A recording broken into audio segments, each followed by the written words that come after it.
नमस्कार। आदरणीय बुवा आमा, दिदीबहिनी तथा दाजुभाइहरू, म आज एक अत्यन्त संवेदनशील घडीमा तपाईहरू सामु उपस्थित भएको छु। केही दिन अघि सुनसरीको देवानगञ्ज, सिराहा लगायतका स्थानमा भएको दुःखद घटना र त्यसपछि केही जिल्लाहरूमा उत्पन्न अशान्त वातावरणलाई लिएर नेपाल सरकार पूर्ण रूपमा गम्भीर र संवेदनशील छ। यस दुःखद घटनामा परि निधन हुनुभएका हाम्रा नागरिकहरू जयप्रकाश मेहता, ओम प्रकाश मेहता र गणेश यादवप्रति म भावपूर्ण श्रद्धाञ्जली अर्पण गर्दछु। साथै शोक सन्तप्त परिवारजनहरूमा नेपाल सरकारका तर्फबाट गहिरो संवेदना व्यक्त गर्दछु। घटनामा परि घाइते हुनुभएका सम्पूर्ण नागरिकहरूको शीघ्र स्वास्थ्य लाभको कामना गर्दछु। घाइतेहरूको उपचारमा कुनै पनि प्रकारको कमी वा ढिलाइ हुन नदिन सम्बन्धित स्वास्थ्य निकायहरूलाई स्पष्ट निर्देशन दिइसकिएको छ। घटना भए लगत्तै सबै सुरक्षा निकायहरूले तत्काल घटनास्थलमा पुगेर परिस्थितिलाई सामान्य बनाउने, थप अप्रिय घटना हुन नदिने र शान्ति सुरक्षा कायम गर्ने प्रयास निरन्तर गरिरहेका छन्। घटनाको निष्पक्ष छानबिन गरी दोषीलाई कडा कानुनी कारबाही गर्न गृह मन्त्रालयले छानबिन समिति गठन गरिसकेको छ। म सबैमा विश्वास दिलाउन चाहन्छु कि यो छानबिन पूर्ण रूपमा निष्पक्ष र पारदर्शी हुनेछ। घटनामा संलग्न दोषी जो कोही भए पनि कानुनी दायरामा ल्याउन सरकार प्रतिबद्ध छ। अवस्था थप नबिग्रियोस्, कुनै पनि नागरिकको जनधनको क्षति हुन नपाओस् र स्थानीय स्तरमा विश्वासको वातावरण बनोस् भन्नका लागि नेपाल सरकार निरन्तर क्रियाशील छ। परिस्थिति सामान्यीकरण गर्न केन्द्र स्तरमा सर्वदलीय बैठक आह्वान गरी गहन छलफल गरिएको छ।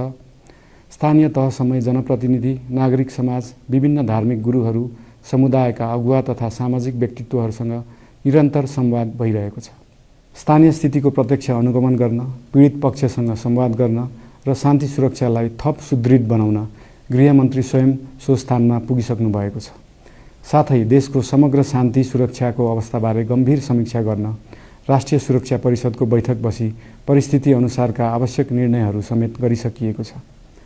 यस्तो संवेदनशील घडीमा सामाजिक सञ्जाल वा अन्य माध्यमबाट असत्य, अपुष्ट सूचना, अफवाह, घृणा फैलाउने सामग्री वा समुदायबीच वैमनस्य बढाउने अभिव्यक्ति प्रचार प्रसार नगराउन अनुरोध गर्दछु।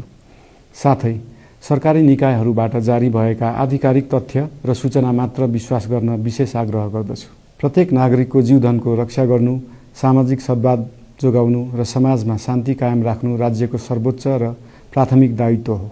आगामी दिनमा पनि राज्य थप सतर्क र संवेदनशील रहनेछ। प्रत्येक नागरिकको जीवन सुरक्षाका लागि सरकारका सम्पूर्ण संयन्त्रहरू अहोरात्र खटिनेछन्। शान्ति सुरक्षा भङ्ग गर्ने, अराजकता फैलाउने वा हाम्रो सदियौं पुरानो सामाजिक सद्भाव, सहिष्णुता र भाइचारा खलबलाउने कुनै पनि क्रियाकलापप्रति सरकार पूर्ण रूपमा सचेत छ र यस गतिविधिमाथि कडा कदम चालिनेछन्।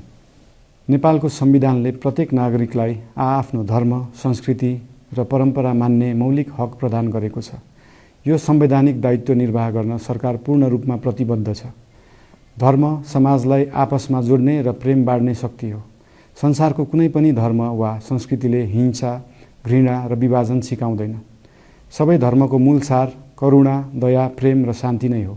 देशको कुनै एक स्थानमा भएको अनपेक्षित र दुःखद घटनालाई लिएर कुनै सिङ्गो समुदायलाई आरोपित गर्नु र देशका अन्य भूभागमा समेत त्यसको प्रतिशोधको आगो फैलाउनु कुनै पनि दृष्टिकोणबाट न्यायोचित वा न्यायसङ्गत हुन सक्दैन।